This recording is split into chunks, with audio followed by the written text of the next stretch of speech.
இங்கே பார்த்து கொண்டு இருக்குது ரமாவோட தோட்டம். எல்லாம் ஃபுல்லாக மாங்காய் தோட்டம். தென்னை மரம் இருக்கு, இளநீ மரம் இருக்குது, சப்போட்டா இருக்கு,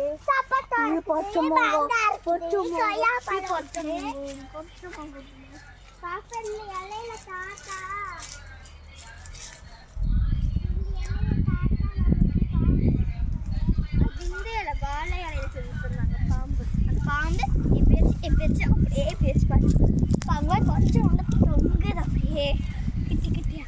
இது இப்போ உப்பு மிளகா கேரளாக்குள்ள இருக்கிற தோட்டம். அது வந்து காட்டில் இருக்கிற மொத்தம் 5 ஏக்கர்.